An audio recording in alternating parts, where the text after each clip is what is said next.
Je suis très content d'être ici parce que je vais venir vous présenter un état des lieux en fait, sur les recherches en sciences sociales computationnelles, c'est-à-dire les sciences sociales équipées par un ordinateur. Et c'est quelque chose que je fais depuis maintenant une dizaine d'années à peu près. Mais petit retour en arrière, avant de commencer à faire des sciences sociales computationnelles, je faisais une thèse de sociologie historique. Et c'est assez marrant de revenir ici aujourd'hui parce que je la faisais dans les archives. J'étais à Fontainebleau, j'ai passé plusieurs étés dans les archives de Fontainebleau, euh, en même temps que j'apprenais donc à coder. Et j'ai donc suivi un petit peu ce mouvement d'informatisation des sciences sociales, tout en conservant un intérêt, on va dire, et une épistémologie peut-être assez qualitativiste dans la manière d'aborder les problèmes. Et donc, c'est quelque chose qui m'a amené à la fois à m'interroger sur qu'est-ce qu'on peut faire avec des méthodes computationnelles, et vous avez vu une large palette déjà ce matin, et puis qui m'a aussi amené à me poser la question de qu'est-ce que ces méthodes computationnelles font aux recherches en sciences sociales entendues au sens très large, hein, qui va de l'économie à la linguistique en passant par l'histoire et la sociologie, sciences politiques. Et j'en oublie, mais donc se poser cette question-là. Alors la manière dont ça a été évoqué souvent, et je pense à mon avis un petit peu à tort, ça a été de parler d'une ère des big data. Et on a eu énormément de discours qui ont été prononcés autour de ce terme de big data, avec une série de définitions qui ont été données les unes à la suite des autres. Ça pouvait être 3V, hein, vélocité, variété, volume, 4, 5... le problème autour de Big Data, il était multiple, mais c'était que c'était un buzzword, un terme qui était utilisé de manière de plus en plus inconsidérée, et que c'était un terme qui était aussi devenu un terme commercial, et que surtout ce terme masquait tout un tas de choses. En particulier, il masquait le fait que la période d'abondance de données qu'on connaît à l'heure actuelle, de données numériques, c'est pas la première période de données d'abondance numérique. On a eu plusieurs fois dans le passé, dans l'histoire des sciences, des moments où on a eu une augmentation importante du volume de données par rapport à juste avant. Et donc, on a connu en fait des moments d'abondance de données. Alors pourquoi est-ce que c'est intéressant de reposer les choses comme ça? Déjà parce que ça met un peu de perspective historique sur ce qui s'est passé. On peut avoir un retour en arrière pour se dire, tiens mais quel discours on a tenu à cette époque et qu'est-ce qu'on en a pensé? Et puis ça permet aussi de creuser un petit peu cette question des big data, parce que finalement, ces big data, pourquoi est-ce qu'elles sont big?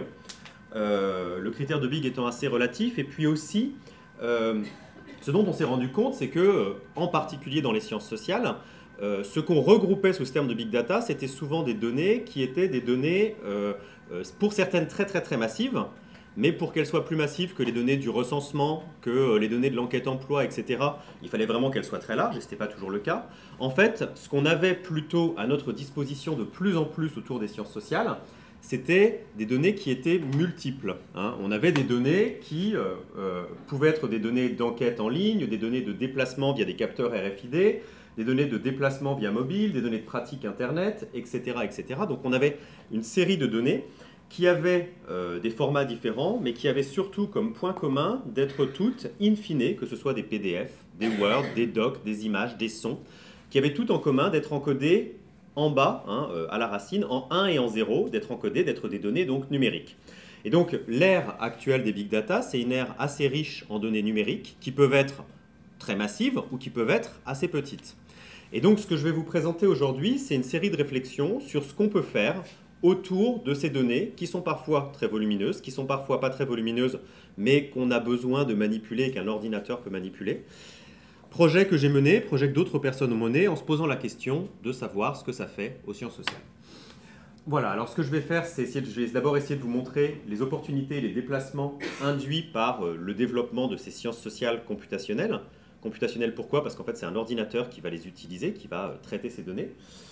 J'essaierai de vous montrer ensuite que ces données et ces méthodes computationnelles servent bien sûr à collecter des informations. On a des informations qui sont disponibles à différents endroits, soit dans des papiers, hein, vous avez vu plein d'exemples ce matin, soit en ligne. Mais vous avez aussi des données qui sont dont vous disposez déjà. Et ces données peuvent être utilisées, mais à condition d'être reformatées. Souvent, un usage des méthodes computationnelles, c'est de reformater des données, de les nettoyer, apurer, etc., etc. Et puis, ces méthodes peuvent aussi permettre de produire des informations. Vous en avez eu quelques exemples ce matin, j'en donnerai d'autres. Donc voilà. Et j'essaierai enfin de vous montrer le type de traitement qu'on peut faire avec ces méthodes, en essayant de de casser un peu le lien automatique qu'on fait entre méthode computationnelle et méthode quantitative. Bien sûr, il y a des affinités électives entre les méthodes computationnelles et les méthodes quantitatives, mais comme je l'enseigne à mes étudiants, on peut se servir de ces méthodes pour faire bien d'autres choses, y compris parfois simplement pour lire, ça dépend de la taille du corpus, mais il est important de restituer la palette en fait, des usages qu'on peut avoir quand on fait des sciences sociales computationnelles, des usages et des méthodes qu'on peut utiliser. Alors, je voudrais, pour commencer cette réflexion sur qu'est-ce qu'on peut faire avec ces méthodes, vous donner un simple exemple qui va peut-être vous parler à vous. C'est une question de recherche que j'avais eue à un moment. On cherchait à mesurer l'évolution de la discipline parlementaire au moment de la polémique autour des frondeurs du Parti socialiste à l'Assemblée nationale. Et donc, on se tourne vers l'Assemblée nationale et on demande à l'Assemblée nationale, est-ce qu'on peut avoir les données de vote? Et ils nous disent, oui, on peut vous donner les données de vote pour 2012, 2007, la législature, 2002, si on fouille bien, on devrait pouvoir la retrouver. Et avant ça, ça va être très compliqué. On se dit, mais ça va être très compliqué. Pourquoi? Changement de machine de vote, données perdues, etc. etc. On s'est rendu compte que dans le compte-rendu, donc dans le journal officiel, il y avait un compte-rendu intégral des informations, des débats de l'Assemblée nationale. Et à la fin de chacune des séances, vous avez une annexe au procès-verbal qui recense en texte, donc dans des PDF, les votants. Et à partir de là, on fait un script qui se promène, comme ça a été expliqué ce matin, avec de l'OCR, on rentre dedans, on fait une série de manipulations et ça permet en fait d'extraire une information sur les votants, les non-votants, les votants contre leur groupe, etc., etc., qui permet de donner une profondeur historique beaucoup plus importante. Alors de fait, c'était un projet qui ne servait pas à grand chose. Pourquoi? Parce que on s'est rendu compte que les procédures de vote avaient en même temps changé aussi à partir de 97. Avant 97, on tournait les clés et donc vous aviez un parlementaire qui pouvait, s'il était rapide, faire voter 250 personnes pour lui. Donc le vote était très peu individualisé et donc c'était pas une bonne idée de faire ça. Donc 6 mois après le début du projet, on l'a arrêté. Mais on avait réussi à faire des choses. Voilà, on transforme, hein, on a un fichier Excel. Et puis on avait réussi à avoir quelques résultats pour la législature 93-97 où ça faisait encore un petit peu sens. Donc voilà le premier exemple. Et concrètement, à quoi servent ces méthodes computationnelles? Je dirais qu'elles servent à deux choses. La première, c'est qu'elles servent à retravailler des questions qui sont des questions classiques de sciences sociales. On a un exemple dans la dernière livraison de la Revue française de sociologie. Marie Bergström, qui est une sociologue, travaille sur des données de sites de rencontres pour se poser la question de l'écart d'âge entre conjoints. Et donc ce qu'elle va faire, c'est qu'elle va, à travers des données qui sont des données disponibles sur les sites de rencontres, tenter de voir quels sont les hommes qui contactent, enfin les hommes de quel âge contactent des femmes de quel âge et inversement, pour tenter un petit peu de réopérationnaliser cette question extrêmement classique de la sociologie du couple, qui est celle de l'écart d'âge et qui jusqu'à présent était mesurée uniquement au moment du mariage. Or, en fait, le mariage, c'est un choix qui est fait sous contrainte, hein, vous le savez tous, et les préférences sont peut-être plus librement exprimées quand on est au moment de simplement la recherche. Et donc, elle fait une enquête. Je ne rentre pas dans les détails, mais c'est assez intéressant. Ça permet aussi de revenir sur certaines polémiques actuelles. Alors ça permet de retravailler donc des questions classiques, hein, les frondeurs, l'écart d'âge. Ça permet aussi évidemment d'opérationnaliser des interrogations sur des questions actuelles, et en particulier la question des pratiques numériques. On a tout un espace, tout un champ qui s'est développé de pratiques qui passent par des médias numériques, et utiliser des méthodes numériques, des sciences sociales computationnelles, permet évidemment de faire cela, sinon mieux, en tout cas différemment de ce qu'on ferait avec des méthodes plus classiques qui ne passent pas par un ordinateur. Donc je vous ai cité 2 articles ici, hein, mais parmi beaucoup d'autres de ce champ qui est en plein développement. L'article de Sylvain Parasi et de Jean-Philippe Cointet qui s'intéresse à la manière dont les gens interagissent en ligne et commentent en ligne, et qu'est-ce qu'on peut dire sur la presse locale et son rôle dans la démocratie locale. Et puis l'article de Dominique Cardon et son équipe de recherche, hein, sur les usages de Facebook, en fait, sur les différentes manières que les gens ont d'utiliser Facebook, qui à chaque fois mobilisent ce genre de méthode. Alors, ça c'est évidemment pour le côté extrêmement intéressant, extrêmement stimulant, et je pense qu'il faut vraiment accentuer là-dessus. Il y a énormément de choses à faire, mais ça ne dispense pas de s'interroger sur les limites et les difficultés que pose ce domaine. Et quitte à être parfois un peu impopulaire auprès de mes collègues, je pense qu'il est important de rappeler qu'il y a des difficultés qui sont des difficultés récurrentes, difficultés qui sont de 3 ordres, empiriques, méthodologiques et théoriques. Du côté des difficultés empiriques, voilà un site de rencontre que je ne nommerai pas. Vous pouvez l'aspirer, vous pouvez vous dire c'est formidable, il y a énormément d'informations sur les gens, sur leur goût, sur leurs pratiques culturelles, sur leur présentation de soi. En fait, la difficulté, c'est que vous avez déjà beaucoup de déclaratifs. Donc, comme par hasard, tout le monde est un petit peu plus grand, un petit peu plus jeune, un petit peu plus sympa que... il n'y a pas de catégorie sympa que la moyenne de la population. Par ailleurs, il y a beaucoup de non-réponses, ce qui, quand on fait des statistiques, est un problème bien connu, pose des soucis. Et puis, il y a plein d'informations qui sont disponibles, mais qui ne nous intéressent pas, le signe astrologique, et plein d'informations qui pourraient nous intéresser, par exemple, quand on fait de la sociologie du couple, l'histoire conjugale, et que vous n'allez pas retrouver probablement sur un site de rencontre. Ce qui veut dire que souvent, on est dans une situation où, comme le disait un de mes collègues, big data is often poor data. Ça ne veut pas dire qu'on ne peut pas les utiliser, mais ça veut dire qu'une grande partie des données numériques qu'on obtient à l'heure actuelle, si on n'y fait pas attention, sont des données qu'on appelle des données organiques, des données qui ont été produites non pas pour les besoins de la recherche, mais pour les besoins du site, de l'administration qui les utilise, et qui ne nous intéressent pas du tout. Exemple, les utilisateurs sont peut-être intéressés de connaître le signe astrologique, en tout cas pour certains. En tant que sociologue, je vous avoue que je serais bien embêté de savoir quoi en faire. Et donc, souvent, on a aussi des gens qui se jettent sur ces données-là, et qui se jettent dessus avec une espèce d'appétence peu réfrénée, qui fait qu'ils vont aller chercher à l'endroit où il y a les données et pas à l'endroit où les questions sont intéressantes. C'est quelque chose qu'on connaît très très bien dans les sciences sociales. Chaque phase d'augmentation du nombre de données appelle ce genre de comportement et ce genre de critique, mais il faut le rappeler. Deuxième difficulté qu'on croise, qui encore une fois n'est pas rédhibitoire, mais qui appelle à être mentionnée, c'est la difficulté méthodologique. En sciences sociales, on se pose toujours la question, évidemment, de savoir en quoi est-ce que notre échantillon est lié à notre population. Est-ce que notre échantillon est représentatif de notre population?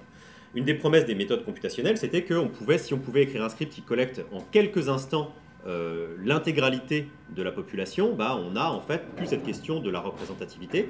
Si j'ai récupéré non pas un dixième ou un centième ou un millième des informations disponibles sur le site de l'INA, mais que j'ai récupéré l'ensemble des informations, j'ai pu me poser la question de la représentativité. C'est vrai, sauf que une difficulté qui se pose de manière assez récurrente, c'est qu'on a parfois plus de données, mais pas forcément toutes les données. Et qu'est-ce qu'on fait dans ce cas-là? Donc ça, c'est par exemple quelqu'un qui voulait travailler sur... il avait aspiré les références bibliographiques pour faire une étude de sociologie des sciences, et donc faire une étude en termes de réseau de qui cite qui.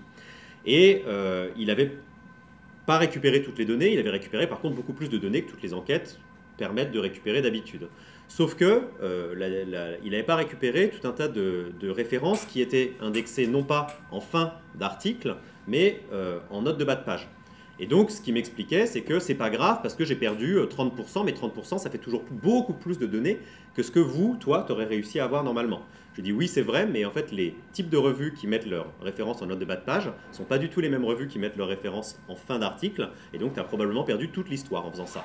Il m'a dit, ah, et ça c'est un problème? Je dis, ça dépend de quoi tu veux parler, mais probablement, oui.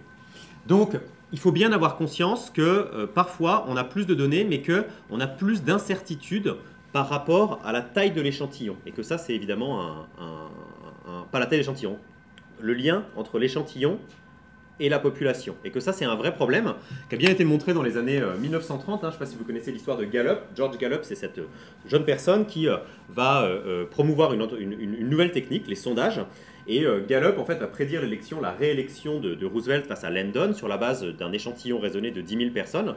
En face, le Literary Digest avait envoyé des milliers et des milliers de questionnaires à ses abonnés qui avaient tous répondu. Mais évidemment, l'échantillon de Literary Digest était tout à fait biaisé, puisque c'était des personnes qui, avaient décidé de répondre, qui étaient abonnés, donc qui étaient plus promptes à voter pour les républicains. Et donc, Gallup, contre l'intelligentsia, contre les journalistes et contre Literary Digest, avait eu raison parce que son échantillon était mieux construit. Ce qui veut dire que big is sometimes poor, les big data sont parfois pauvres, les big data sont parfois aussi biaisés, beaucoup plus que ne le seraient des échantillons raisonnés. Donc il faut garder ça en tête. Voilà. Et puis, troisième critique qu'on pourrait faire, c'est des critiques théoriques, en fait. On nous avait promis la découverte des lois du social, qu'on n'a pas encore vu arriver. Ça ne veut pas dire qu'elles n'arriveront pas, mais un petit peu d'histoire des sciences et des sciences sociales nous amène à mettre en perspective ces grandes déclarations relatives à la découverte de lois du social, puisque depuis Quetelet jusqu'à Durkheim, jusqu'à la sociologie positiviste des années 50, on a à chaque fois qu'on a eu une augmentation du nombre de données, on a eu ce même genre de déclarations. Les lois du social ne sont pas encore arrivées. Alors, Qu'est-ce que ça veut dire? Ça veut dire qu'en fait, il est probable qu'on ait plein de nouvelles opportunités, que ces opportunités sont intéressantes et qu'il faut savoir les saisir. Et c'est ce que j'encourage mes étudiants à faire, mais qu'il ne faut pas être naïf par rapport à ce qu'on récupère. Donc, qu'est-ce qui est en train de se passer à l'heure actuelle? On a de nouvelles compétences qui émergent, et les personnes qui ont présenté avant moi ce matin l'illustraient tous et toutes très bien. Il faut apprendre à coder, il faut apprendre à se débrouiller. Ça dépend du niveau que vous voulez avoir, et je dis souvent à mes étudiants qu'en 24 heures, on arrive à faire à peu près 80% de ce dont on a besoin, mais L1. Donc, c'est possible de faire ça. Et c'est intéressant. On a aussi de nouveaux acteurs qui arrivent dans l'analyse du social. On a vu des physiciens, des informaticiens arriver pour le meilleur et parfois avec un peu moins de succès. On a aussi des data journalistes qui viennent maintenant prendre les données et parler là où les chercheurs en sciences sociales parlaient avant. Ça, je trouve ça assez stimulant. Je n'ai pas de critique fondamentale à faire à ça. Ça fait aussi, c'est des gens qui connaissent peut-être fondamentalement un peu moins bien les données que nous, on peut les connaître. Donc voilà, il faut arriver à voir comment on organise la discussion.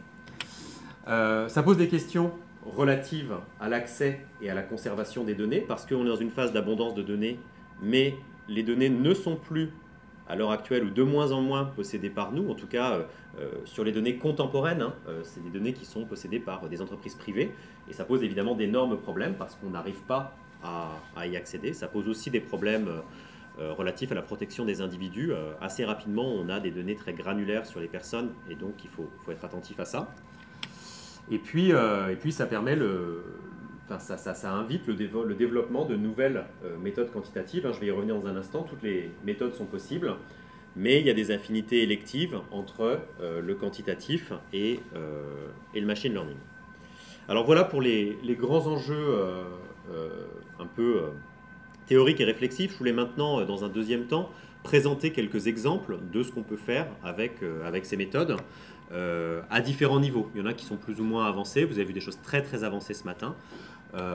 Donc, en reprenant cette distinction entre collecter, formater et produire, je vais essayer de vous montrer ce qu'on peut faire un petit peu. Alors, une première chose qu'on a pu faire, c'est par exemple de faire une étude sur les déserts médicaux en France. Vous avez la base de l'assurance maladie, Amélie Direct.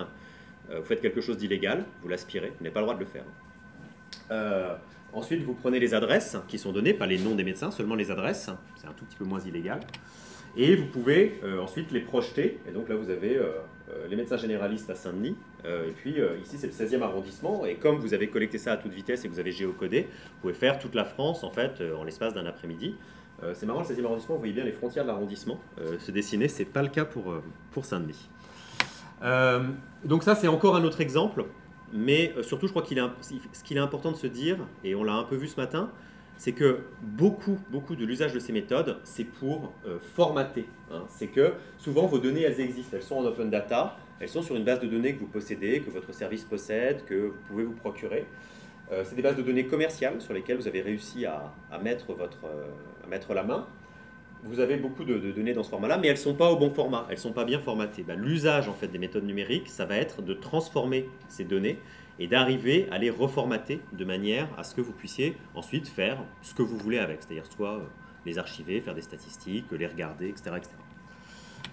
Exemple, j'avais fait une enquête sur la réception des sociologues français aux États-Unis. J'avais récupéré des données d'une base commerciale, le Web of Science, qui pour chacun des articles vous donne toutes les informations suivantes. C'est un format HTML ici, le langage, le titre d'article, les mots-clés, l'affiliation, l'email, et puis ici la série des références. Évidemment, ça, comme ça, c'est pas très parlant quand on n'est pas équipé. Pourtant, en 5 lignes de code, 5 lignes, on transforme ça en un script qui fait langage, type, les mots-clés, l'affiliation, l'email et puis les références qui sont en ligne. Et après, on peut aller chercher et me dire combien de fois il y a Bourdieu qui est cité, combien de fois il y a Latour, combien de fois il y a Aron, etc. etc. Et donc, ça pourrait être quelque chose qu'on ferait à la main, mais ce serait beaucoup trop long, évidemment. Donc, on va le faire de manière automatisée et on fait ça. Les données, on les avait d'une certaine manière, on n'a pas besoin d'aller chercher, mais on reformate sa base de données. Et ça, c'est extrêmement utile. Vous avez souvent des bases de données qui ne sont pas assez propres, qui n'ont pas l'information que vous voulez. Et donc, vous transformez votre base de données. À une échelle beaucoup plus petite, souvent, on a dans des fichiers de registre la date de naissance, donc jour, mois, année. On voudrait juste l'année pour aller un peu plus vite. Simplement extraire les 4 derniers chiffres, c'est pas très compliqué, mais pour certaines personnes, c'est une limite. Et donc, on peut très facilement, là, en une ligne, en fait, récupérer ça. Donc, il y a plein de possibilités de reformatage. Voilà, ça c'était les résultats. Et puis finalement, on peut produire des données. Donc il y a beaucoup de possibilités en fait en termes de production de données.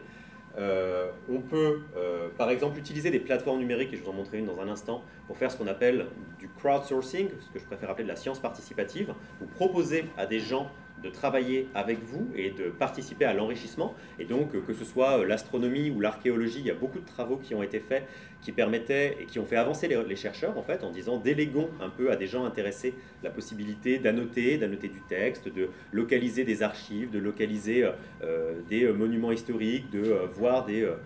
alors, je suis moins fort en astronomie, donc je ne pourrais pas vous dire ce qu'ils font, mais ils font. Voilà, vous pouvez, c'est un peu moins éthique et je pense que la qualité n'est pas terrible, déléguer une partie de ce travail à des prolétaires du clic. Alors ça, vous avez des systèmes en ligne où vous pouvez payer des gens, 1 centime, 10 centimes le clic, quand vous avez des tâches extrêmement répétitives. Et donc, il y a quelque chose qui s'appelle Amazon Mechanical Turk, mais il y a beaucoup d'autres plateformes comme ça, où vous pouvez louer des gens.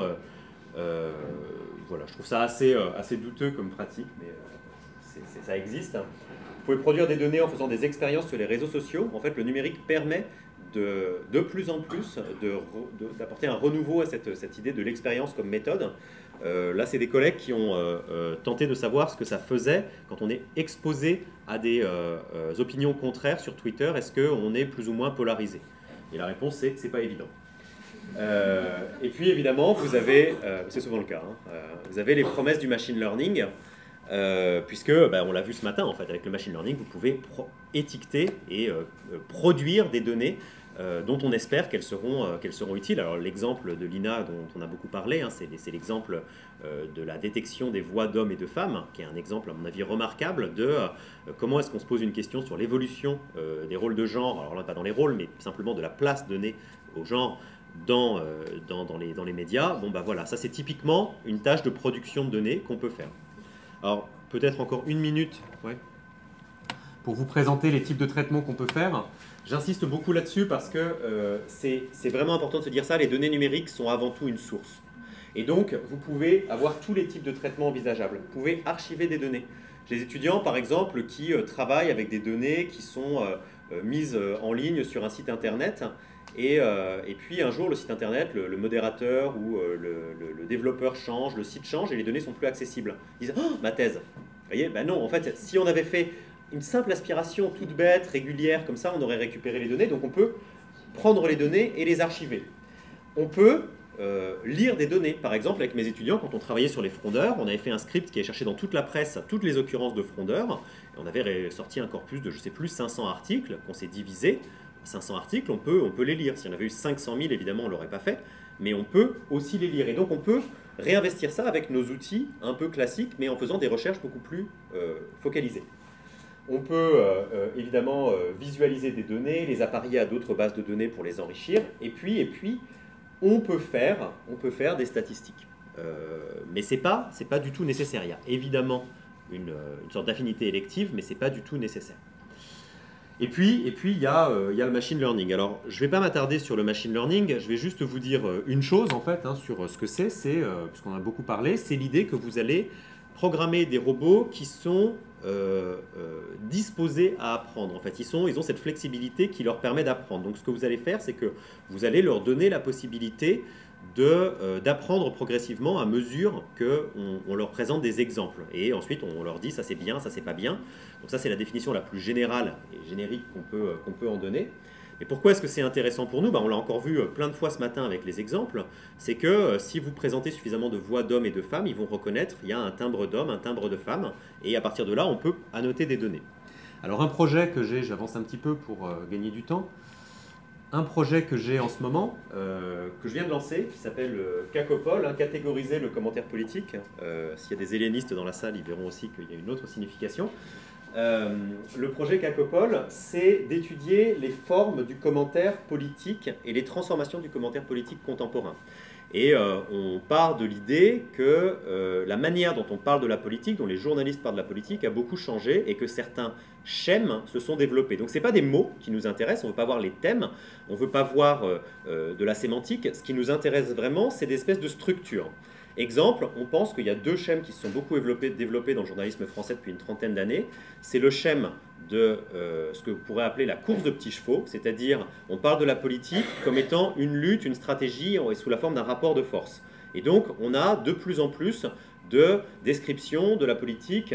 Le départ de Nicolas Hulot, c'est un coup dur pour Emmanuel Macron. Le ralliement de Jean-Pierre Raffarin, c'est un bon signe pour LREM. Donc vous avez une présentation de la politique sous la forme d'un rapport de force et de lutte de stratégie, qui fait tout à fait sens d'ailleurs par rapport à la manière dont les responsables politiques que j'étudie au quotidien en parlent, mais qui est une transformation du journalisme, puisque c'est un mode de description qui était beaucoup moins présent avant. Et si vous regardez par exemple la 4e République, c'est un mode qui n'est pas absent, mais relativement moins présent.